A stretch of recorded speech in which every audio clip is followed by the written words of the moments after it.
Syria's reconstruction is one of the main and most pressing challenges of its post-war development. The civil war has ended per se, but the conflict itself remains unresolved and its material cost is enormous. Under the conditions of the Western sanctions and difficult relations with the Arab states of the Persian Gulf, but Syria will work on reconstruction. But all countries are now ready to work on the reconstruction of Syria, which will cost more than $900 billion. Shares in Turkish construction and cement companies surged, buoyed by expectations they will benefit from rebuilding in Syria. Turkey will work for the reconstruction of Syria and help the Syrian migrants it hosts return home safely, with the aim of moving forward with the reconstruction of Syria. China has also offered to help with the reconstruction of war-torn Syria.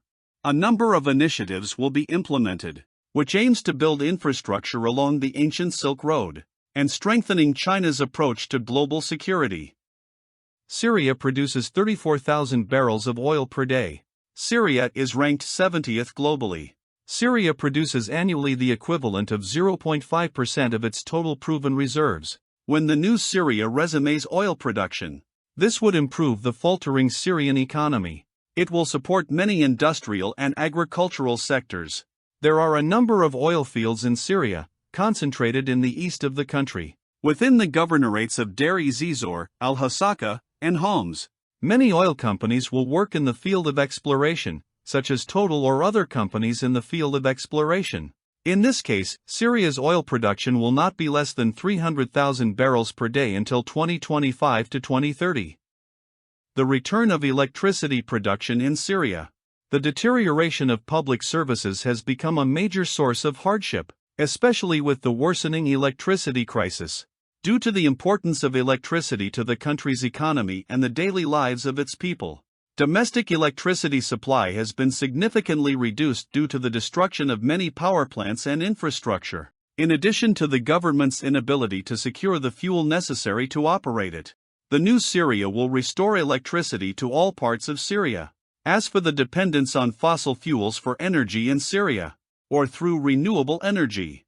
Renewable energy is energy generated from natural sources. It is replenished at a greater rate than it is consumed. Renewable energy sources are abundant and ubiquitous in Syria. Demand for electricity is expected to rise by 2030, in an important step towards relying on renewable energy to overcome the electricity scarcity crisis in the country.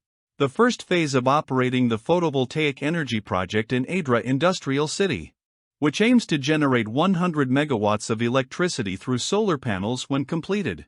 Of course, it cannot be said that the opening of this station as a first stage will solve the electricity crisis in Syria. Syria's need for electricity exceeds 7,000 megawatts.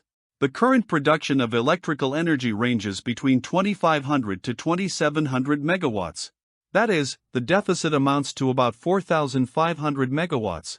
The new Syria will work to establish many photovoltaic and wind energy projects. Homs Jandar Power Solar Park is a 40 megawatt solar PV power project. It is planned in Homs, Syria. The project is currently at the announced stage. It will be developed in multiple phases. The project construction is likely to commence in 2025 and is expected to enter into commercial operation in 2025. The economic situation has kind of collapsed. Economic institutions have collapsed since the beginning of the war. Before that, there were also economic problems related to corruption in the system, income distribution, poverty, unemployment, and others. There was a collapse of all state institutions, whether financial or economic, even the agricultural, industrial, and other sectors. The country will need 7 to 8 years of work to return to the level it was in 2011. It may take a decade for the Syrian economy to recover, to overcome the repercussions of the turmoil resulting from all those years, provided that the political storms calm down and the country receives external support. But with the presence of a large and wealthy expatriate community, international organizations are ready to intervene. The country has the opportunity to prosper for the first time in years.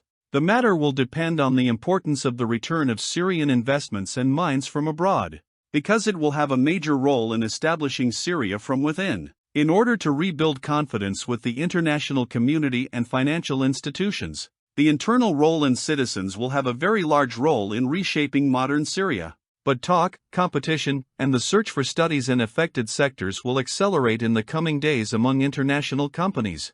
This ultimately represents the countries seeking to win the largest amount of reconstruction contracts in various Syrian sectors, which has become either destroyed or almost completely disabled, including the military sector.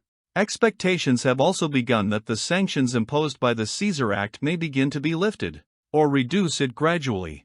Turkey will work with all its might to take over the reconstruction process in northern Syria, which includes the housing sector for returning refugees and infrastructure construction, and its agricultural and industrial sector, and it will not be allowed to compete with it in that. It is natural to wonder about China's role in the future. China has become accustomed to entering quietly using soft power to create a state of balance in much of global geography, including the Middle East region, to more than one international party. Certified industrial strength and advanced technology, based on its achievements in the field of artificial intelligence, and its enormous ability to implement huge infrastructure projects, and its endeavor to invest heavily in acquiring ports to control global maritime trade.